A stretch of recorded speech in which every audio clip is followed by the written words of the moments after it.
Olá, meus amigos do Brasil, tudo bem por aí, hein? Que ótimo por aqui, sempre ótimo. Estamos chegando com o nosso Visão Geral de hoje. Hoje eu vou começar com o Dr. Gustavo Paviotti, presidente da Associação dos Advogados de Campinas e Região, especialista em Direito Previdenciário, Trabalhista e Civil.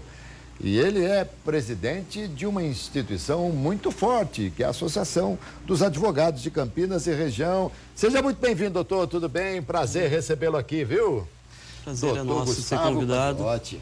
Tudo bem, né? Tudo bem, tudo tranquilo. Que bom, doutor. Doutor, Associação dos Advogados de Campinas e Região, essa região é o quê? Até onde vai? É a nossa região metropolitana aqui. Ah, tá. As 19 cidades? Sim. Ah, muito legal, muito bom, doutor.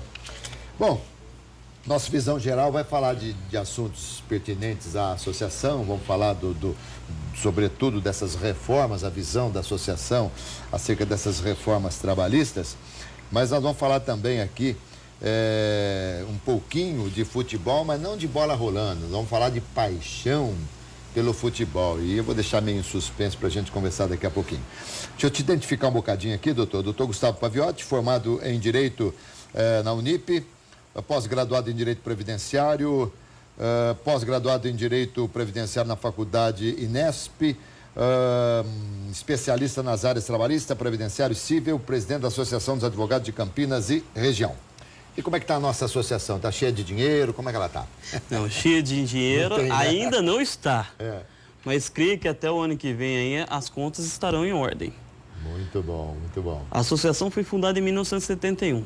71? 71. Muito bem. Tivemos diversos presidentes lá, bem conhecidos aí, que o Djalma Lacerda, os últimos, Júlio Cardella, falecido, que foi conselheiro federal, foi presidente da OAB, sim. O Edmilson Galinari, tivemos o Marcelo Monteiro, que é um grande professor aqui em Campinas, o doutor Nivaldo Doro, ele foi presidente da Associação dos Advogados de Campinas também, e é importante citar o doutor Ederaldo também, que como ele me viu, ele viu o meu crescimento dentro da associação.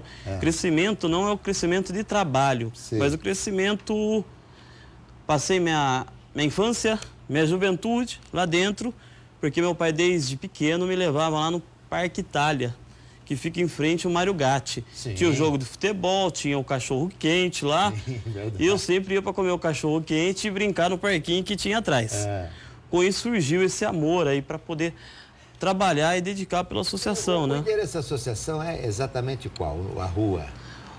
Temos a sede social e duas sedes administrativas.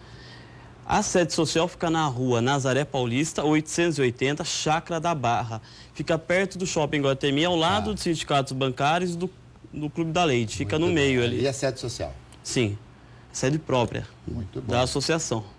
E quantos associados tem hoje? Eu assumi a associação, ou melhor, como nós somos uma equipe lá, nós assumimos a associação, porque eu não faço diferença lá, Alberto, entre diretor, conselheiro, diretor departamental, todos têm uma participação nessa gestão. Sim. Como a pessoa que me acompanha aqui, que é a doutora Marilu, ela é nossa conselheira lá, faz parte da diretoria de cursos e palestras, é a diretora doutora Luciano Braga, então a gente escuta todo mundo para poder fazer uma gestão forte, uma gestão bem encaminhada. Nós assumimos com 50, 60, 70, em média 70 associados. Hoje, eu participei da geração dos boletos com o Gustavo Monteiro, que é o nosso tesoureiro. Doutor Gustavo Monteiro, um abraço. Parabéns aí pelo trabalho que você está exercendo. Chegamos a 200, 250. Estamos entre 200 e 250 associados hoje. É um bom número ou é um número aceitável em função do número de advogados? Em função da situação que vivia e vive a Associação dos Advogados de Campinas hoje... é um saldo enorme, né? É um saldo enorme. Muito bom, claro. A intenção é até fevereiro desse ano Nós estamos com 700 do a ano 800. que vem, né? Fevereiro do ano que vem. Isso. É Como chegar essa- a quanto? A 700, 800. Muito bom. Só que não fazemos diferença. É. Estudante, desde o primeiro ano. Ah, desde o primeiro já pode Sim, ser? o estudante e o estagiário de direito não está abandonado hoje. Tá. Nós temos uma diretoria dos estudantes e estagiários de direitos que ensinam prática jurídica e vai ter bate-papo com advogados experientes Que legal. para esse pessoal. Que legal. Além dos aspectos sociais, também tem todos esses detalhes que a associação pode oferecer. Bem lembrado, nós temos uma diretoria de educação e assistência social, que a diretora é a doutora Dimítria Polezel Rossini, que também é diretora adjunta da OAB de Hortolândia. Eles estão com um projeto lá, Bombeiro Mirim. O projeto foi feito, entre a doutora Dimítria e a Natália Ferreira, que é estagiária, também é enfermeira. E no que consiste esse projeto? Vamos lá. Vai ter os planos de ação, vai ter educação física, noções de salvamento, noções de primeiros socorros, noções de teoria de incêndio e prática de combate a incêndio, ética de cidadania, prevenção e combate ao uso de drogas, palestra, filmes e visita a técnicas e atividades culturais, higiene pessoais, noções de educação ambiental, noções de educação no trânsito também. Muito bom. Muito bom. E assim vocês têm vários outros projetos, várias outras iniciativas. Não fica só na área do direito. Sim, não, é importante isso aí. Vamos lá. Temos dos deficientes, eu chamava de portadores de necessidades especiais.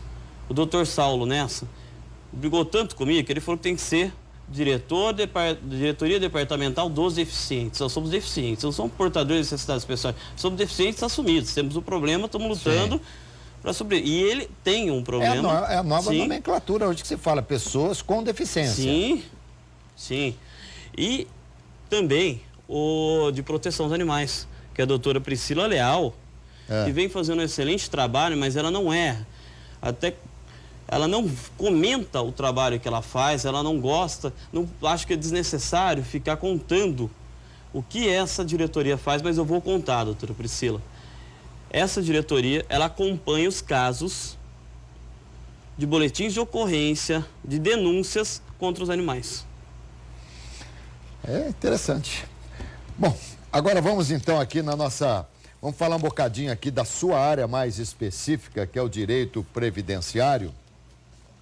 E claro, sempre com uma visão da associação. E nesse momento, o doutor Gustavo Paviotti fala como presidente da associação. Sim. Qual que é, a princípio, no bojo de tudo aquilo que a gente está acompanhando da reforma previdenciária, qual que é a posição da associação em relação a essa reforma?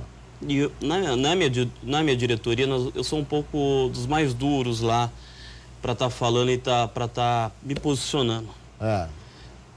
Mas o entendimento é de todos, mas a maneira de colocação será a minha, do presidente Gustavo Paviotti. O doutor Eliezer Marques Atarim, que é o nosso vice-presidente, também não concorda com essa reforma. Os nossos diretores, doutor Paulo Roberto Rodrigues, doutora Mesliane Cortez, doutor Maurício Suave, doutor Jander, doutor Renato Stancati, são contra essas mudanças. Estou sempre em contato com o doutor Hélio Gustavo Alves, que foi o presidente fundador do Instituto dos Advogados Previdenciários do Estado de São Paulo e hoje é o presidente de honra, que ele faz grandes estudos sobre a Previdência. Nós conversamos todo esse período aí dessas mudanças e eles querem igualar uma coisa que o Caixa não é o mesmo. Eles vivem falando que o servidor público terá os mesmos benefícios e o segurado normal terão que ter os mesmos benefícios, igualar a isso, devido ao déficit previdenciário. Desculpa, Alberto César. O próprio governo falou, não existe déficit na Previdência. O que eles estão querendo é juntar ambas as previdências do regime próprio e do regime comum, igualar elas como se fosse o mesmo Caixa. Só que o regime comum do seletista não está negativado. não está em déficit. Difícil saber onde vai ser aplicado o dinheiro. Porque dinheiro para pagar essas aposentadorias tem. Mas doutor, eu confesso aqui que, como leigo, né, um reles mortal, eu ouço muito autoridades do governo falarem a Previdência quebra daqui tanto tempo, nós não vamos ter dinheiro para pagar ninguém. Aí eu ouço muita gente do outro lado falando assim, é uma farsa que a Previdência é quebrada. Em quem eu devo acreditar? Roberto César, o próprio governo falou no superávit da Previdência. Só que acontece, com a crise que vive o país, o que eles querem fazer é tirar esse superávit e transferir a outros ministérios para poder manter os outros ministérios. Tirar o dinheiro de um lugar e colocar no outro. Só que isso, a reforma agora, na situação do superávit, é desnecessária. Neste momento, é desnecessária. Bom, mas a reforma que ainda vai, não sei, deve passar, pelo menos essa bem reduzida deve passar, porque o governo está enfiando a mão no bolso e está dando dinheiro. Aliás, ele reclama tanto que não tem dinheiro e o que ele dá de dinheiro para a reforma passar é uma coisa impressionante. Na sua visão, deve passar esses pequenos itens, ou pelo menos a idade mínima, algumas poucas coisas que o governo está pedindo para que até o final do ano seja resolvido? Deve passar, infelizmente. São 4 pontos. Deixa eu só colocar aqui, ó. São mulher 62 anos, homem 65, professores 60 anos, policiais e trabalhadores em condições prejudiciais à saúde 55, pessoas com deficiência, não há idade mínima. E tem também aqui os trabalhadores privados e os servidores. Certo. Aí bate num ponto que eu tinha falado agora. Os caixas da polícia, do servidor público, são separados. Tá? Existe o que é pago no regime próprio federal, existe o que é pago no regime próprio estadual e o regime próprio municipal. Já os três não são o mesmo caixa, para falarem que está em déficit. No regime comum, são os demais, que são seletistas. No caso dos seletistas, creio sim que essa reforma vai passar. Por quê? Os sindicatos da polícia, os sindicatos, as entidades de classe dos policiais, dos servidores públicos, eles ficam em cima. Eles fazem uma grande pressão também. Só que o grande perigo é que vai ser aprovada na calada da noite. Numa Assembleia Extraordinária, onde o povo não vai estar sabendo que marcou. Mas, doutor Gustavo, nós não estamos vivendo uma época um pouco diferente? Eu não sei, eu ouço muito a expressão calada da noite, mas eu estou achando que esse negócio de calada da noite não pega mais no país, não. Porque no dia seguinte é o despertar, e no despertar, a hora que as emissoras de televisão, que as emissoras de rádio começarem a trazer o que de repente teria sido aprovado na calada da noite, vai haver um levante nesse país, você não acha, não? Concordo e acho que deve haver esse levante. Mas, analisando bem a situação do nosso presidente, Dr. Michel Temer, será que ele está preocupado com esse levante? Eu confesso a você que é o seguinte, mas não é só o presidente, há tantos... Nós estamos em véspera praticamente de eleição. Sim. Já pensou o que isso vai causar no eleitorado das pessoas que aprovarem na calada da noite, algo que não vem ao encontro dos interesses do povo? Mas vamos lembrar que a liberação das emendas é para amenizar essa situação à base de obras nos estados e nas cidades que elegem cada legislador desse país. Aliás, é uma coisa interessante que você falou, quando a gente fala que o presidente está comprando deputados, está comprando isso, comprando aquilo, é uma coisa interessante, não é que ele está dando dinheiro para o deputado, não. Ele está dando, por exemplo, um dinheiro que o deputado reivindicou há algum tempo para fazer uma ponte que liga um lugar e tal, e essa ponte, ao ser construída, É claro que aí eu entendo a sua parte. O povo fala, olha, estão fazendo as coisas aqui pra gente. No entanto, essa ponte veio à custa, de repente, de um voto para passar alguma coisa da emenda. Sim. Sim. Emenda ou de todo o projeto aí da Previdência. Nós temos que, a gente tem que sair um pouco da análise só da lei em si. Por quê? Nós verificamos, passou a reforma trabalhista da maneira que ele quis, alterando alguns pontos da reforma trabalhista. Chegou na semana retrasada ou passada, ele veio com uma MP. Então vai passar lá, pode passar pelo... Aí depois vem uma MP também. Vem uma MP, alterando do jeito que ele quer e manda para a Câmara para votar novamente. Para aquele telespectador que está pleiteando aí a aposentadoria, que já entrou com a aposentadoria, está esperando só a carta do INSS, não vai mudar nada, né? Não vai mudar em nada. Todos os requerimentos, todos os protocolos feitos anteriormente, não vai mudar.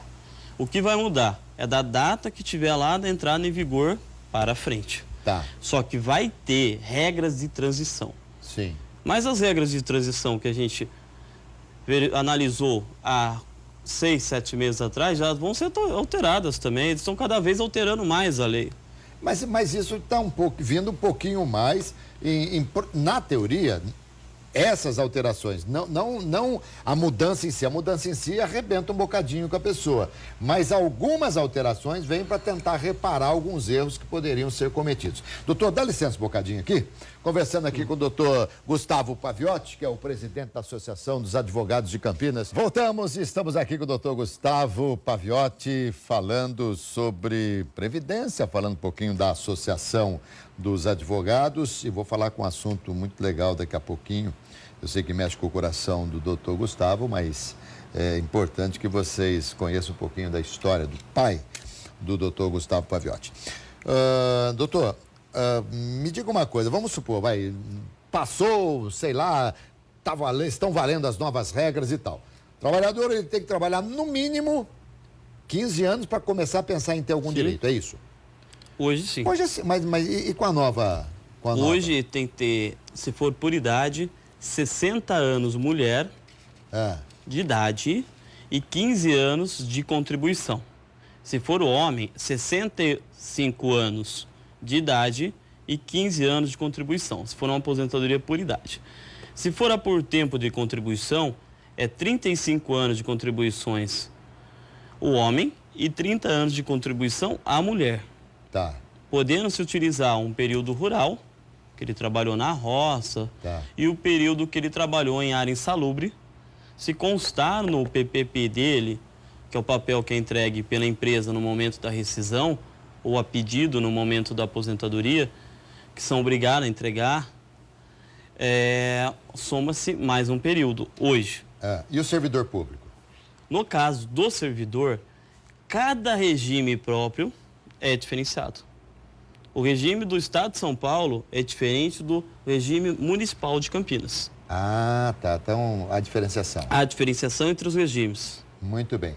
Bom, 15 anos. Se a pessoa trabalhou 35 anos, mas tem 60 anos de idade, homem não vai se aposentar. Hoje ele pode se aposentar. Hoje, se ele tiver 35. Na nova lei, não. Na nova lei, não. Eles querem misturar a idade com o tempo de contribuição e deixar uma aposentadoria só. Tá, mas aí, por exemplo, ainda vai existir a aposentadoria proporcional? Sim, vai existir, mas vai depender dos requisitos da lei que vão ser alterados novamente. Pelo que a gente andou levantando no Congresso, não vai ser os requisitos que estão lá para poder aproveitar isso daí. Vai estar isso daí na regra de transição que está sendo alterado o projeto de lei novamente. Tá. O brasileiro está vivendo mais, isso é uma realidade, né? Eu só não entendo como. Pode ser até que seja vivendo mais, mas não melhor, né? Tem uma coisa, de viver mais e melhor é uma coisa diferente. Mas dizem que o presidente acabou outro dia falando algo que viralizou, inclusive, na internet, que daqui a pouquinho o brasileiro está vivendo 140 anos. E tem muita gente aí que deixou de fazer, inclusive, o plano de assistência funerária, porque vai ter muito tempo ainda pela vida para fazer isso, né? Mas o fato de estarmos vivendo mais, não importa se melhor ou não, pode fazer com que haja depois uma reforma da Previdência ainda. Sim, haverá muitas, ainda até encaixar, porque o novo presidente, os presidentes que estão aí, os pré-candidatos que estão aí, eles já falaram que não concordam com essa reforma, então eles vão querer alterar novamente. E essa parte aí de, Roberto César, de viverem mais, na minha família, as mulheres da minha família falecem com 95 anos, 95, 96, chega até os 95. Então uma parte da culpa disso é da minha família também, de ser forte. Mas você, na nova lei agora, é um pouco mais perplexo. Por quê? Isso, todos os advogados previdenciários aí, especialistas na área, batem numa coisa, no Nordeste, a expectativa de vida é uma. Bem menor do que para cá, do que aqui, né? No Norte, é totalmente outra, devido à vida que eles levam lá, diferenciada. No Sul, também. Você defende uma reforma regionalizada? Sim, teria que constar na lei. Isso é defendido em todos os cursos de especialização. Constar na lei, a aposentadoria é do Nordeste, foi trabalhado lá, alguma coisa assim, a expectativa de vida para ser utilizada no cálculo é essa. Esse outro estado é essa a expectativa de vida. Por região mesmo, como você disse, senão não vai adiantar. Pois é, desde que seja alguma coisa extremamente bem feita, porque o que eu não sei se ainda vocês advogados são muito mais astutos, né, do que nós, mas ainda há tantos brasileiros com aquele jeitinho, né, para tentar se arrumar, se ajeitar aqui. Vou dizer uma coisa para você, vai ter tanta gente que vai conseguir um registro, alguma coisa de trabalho, de ter vivido no Nordeste ou em qualquer outro estado cuja a média de vida seja menor, mas enfim. Vamos tocar e não vamos ficar aqui falando das coisas que podem acontecer. Essa parte das fraudes, o INSS está pegando, tá? Está descobrindo. Isso eles rastreiam. Ele é muito fraudado, o INSS? Sim, bastante. E a história, mas com H, não com E, das empresas que devem milhões e milhões, bilhões para o INSS, como é que isso fica? Essas empresas, o pior é que essas empresas estão totalmente ligadas com essas reformas. Pois muitos donos dela têm interesse. E muitos donos dessa empresa, um dos que mais devem é um congressista no Brasil. É um político. Uma das empresas que mais deve. Então, como que o INSS vai cobrar essas pessoas para pagarem?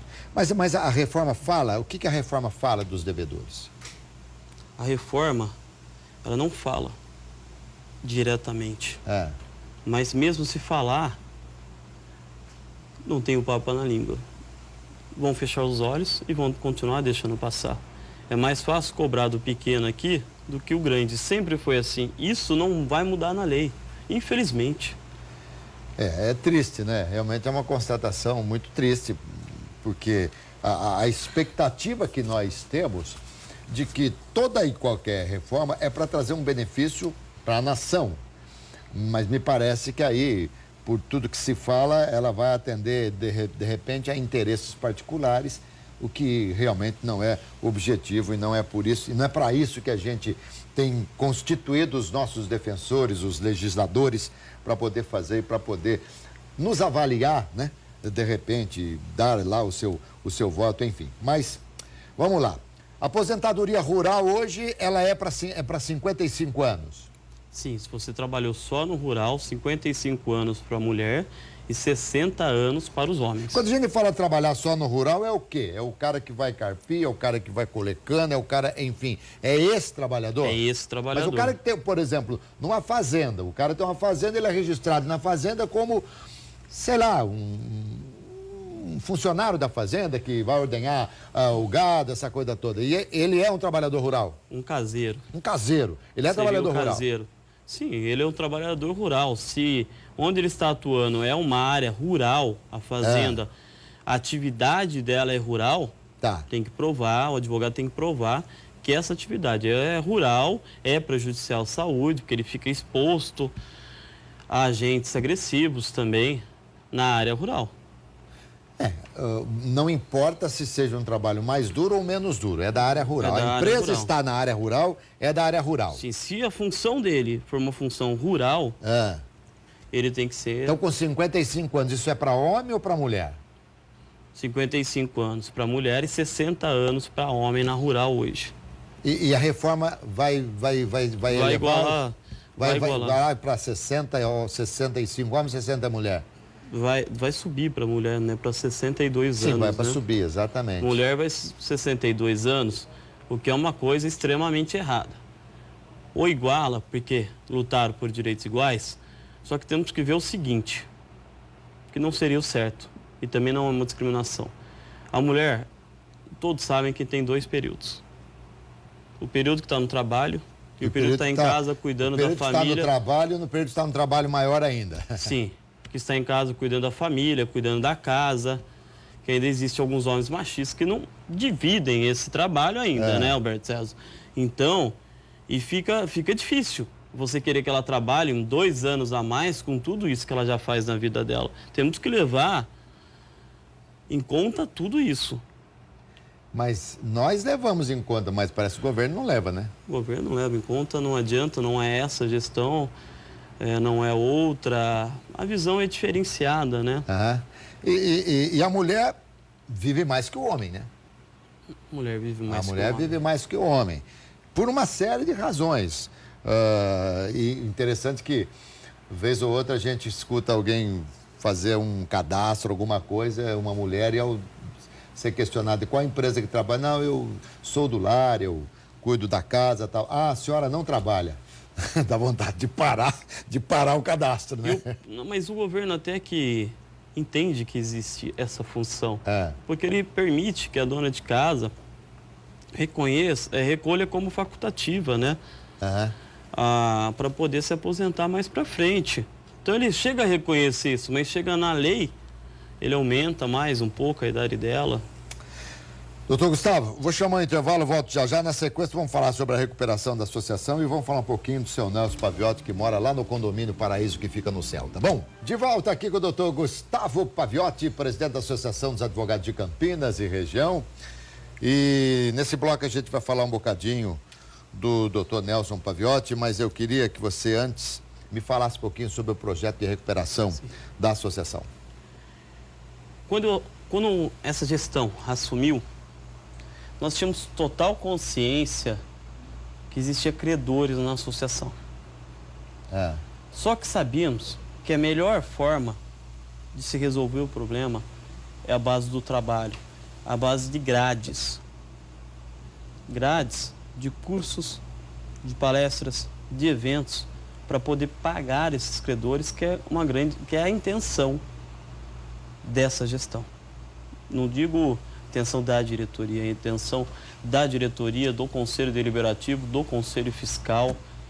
Eu creio que a doutora Marilu, que me acompanha hoje aqui, ela tem consciência disso e também já falou que é a favor desse projeto. Nós temos agora foi criada uma diretoria departamental de projetos na associação. Qual que é a finalidade dela?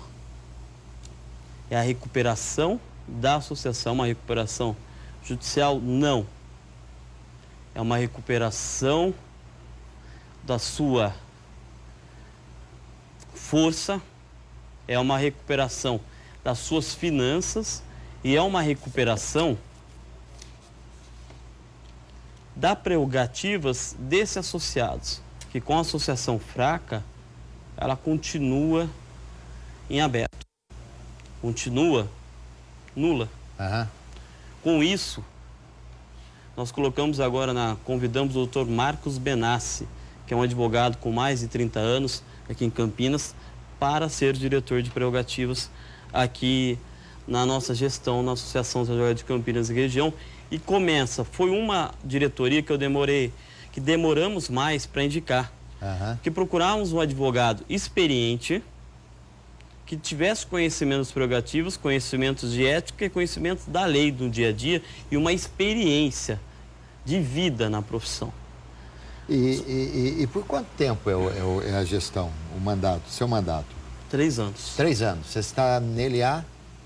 Assumi em julho. Julho. Então você não tem nenhum ano ainda, está começando praticamente, Sim. né? E o que nós colocamos em prática? A união da diretoria, do conselho, dos associados, para que todos trabalhem e ajudem. Voltamos com os cursos palestras, só que não é uma diretoria só, Albert César.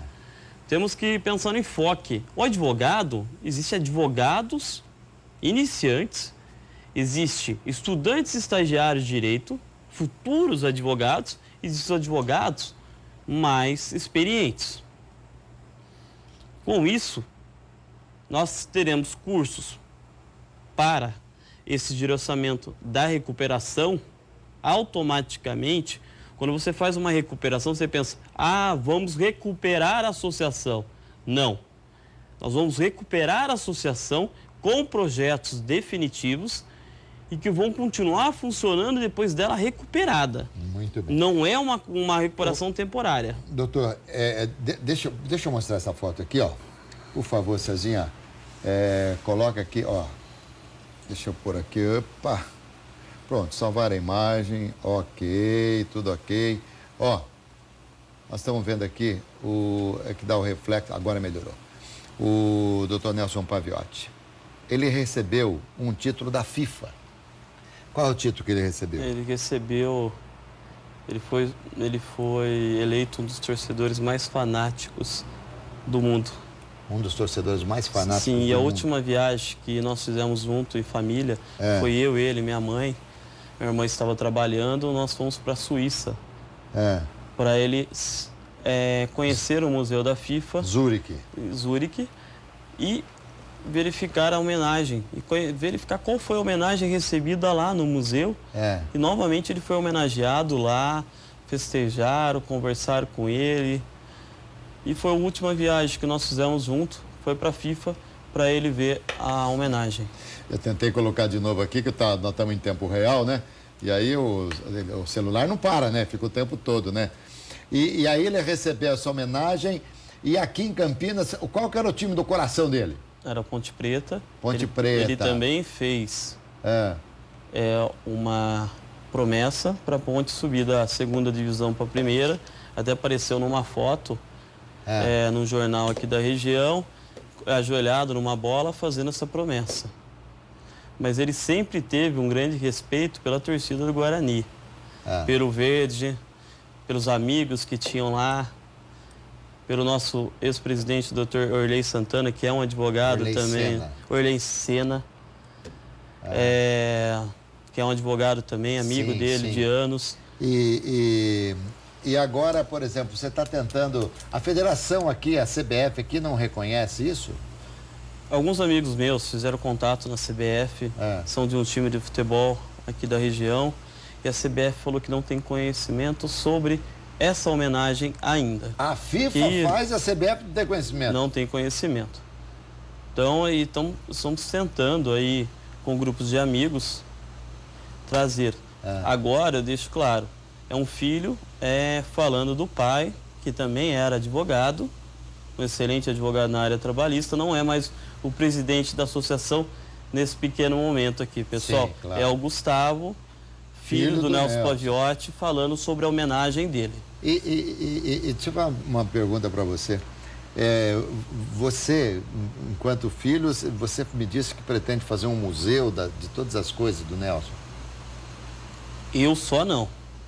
Os amigos dele, a minha mãe, a minha irmã, meus primos, nós vamos montar um memorial do Nelson Paviotti, no antigo escritório dele, no escritório dele que ele trabalhava, não no do centro, um outro escritório, com as roupas dele, com os chaveiros, com as canecas dele, com os vídeos dele passando DVDs. A homenagem e o reconhecimento da FIFA com o Nelson, torcedor da seleção brasileira. Nelson, torcedor da seleção brasileira. Ele era um torcedor fanático, mas também ele advogava todos os dias, era um dos primeiros a chegar no prédio. 6h30 da manhã ele saía de casa, 7h15 está no prédio, 7h30 ele entrava e ficava lá até 7 da noite, fora que ele trabalhava em casa, independente do fanatismo. Nós estamos em cima da hora quase, Sim. mas deixa eu te perguntar. Ele acompanhava a seleção brasileira em vários lugares? Não, ele acompanhava pela televisão e pelos telões que eram colocados na cidade de Campinas. Ah, mas ele não era de acompanhar então o Brasil e tal? Não, as viagens ele não fazia, ele torcia junto com o povo de E Campinas. o que a FIFA, no que ela se baseou para dar a ele esse título de torcedor mais fanático? Nas épocas da Copa do Mundo, Copa América, que teria decisão de títulos, ele fazia toda vez uma promessa e comia o verde e amarelo na fase dessas Copas e desses torneios que o Brasil disputava. Muitas vezes chegou a fazer até jejum para o Brasil ser campeão. A casa, nossa, o quarto dele, todas as roupas deles são verde e amarelo. As roupas íntimas também era verde e amarelo, o sabonete. Tudo. Tudo dele, as toalhas dele era verde e amarelo. Ele seguiu essa promessa que ele fez em 94 até o último dia da vida dele e foi o último dia, o velório dele, ele estava de verde e amarelo também. Bom, eu ia falar que ia sugerir ao presidente da CBF para ir até Zurique para acertar esse detalhe, ver como é que é tal, mas o Marco Paulo Leonel não pode sair, se ele for para vai preso. Então não adianta, nós vamos ter que esperar realmente que vocês façam tudo isso aí para que possa ter aqui o memorial. Uma lembrancinha da Associação dos Advogados de Campinas. Muito legal que você está usando aí na sua lapela. Sim. Muito obrigado. Associação dos Advogados de Campinas e região. Você sabe que tem algumas coisas que eu quis ser na vida e não fui. Advogado era uma delas. Goleiro, mas com o tamanho que nós temos, só se fosse jogo de botão, né? Nós não poderíamos ser goleiro, mas é isso aí. Meu querido, muito obrigado aqui pela sua entrevista. Espero que você tenha gostado, aqui representando a Associação dos Advogados de Campinas e região. A Associação dos Advogados que agradece o convite e as portas estão abertas para participar dos nossos eventos lá na associação. Muito bem. Conversei aqui com o doutor Gustavo Paviotti, presidente da Associação dos Advogados de Campinas e região, também advogado especializado em direito previdenciário. A gente falou sobre algumas coisas que vão acontecer, caso seja aprovado realmente a reforma aí da Previdência. E espero que vocês tenham aproveitado sobretudo. Tá bom, gente? Muito obrigado aí pelo carinho da audiência. Eu volto às 7h05 da noite com o nosso RF Esporte Clube. Até mais, saúde, paz, alegria e boa sorte.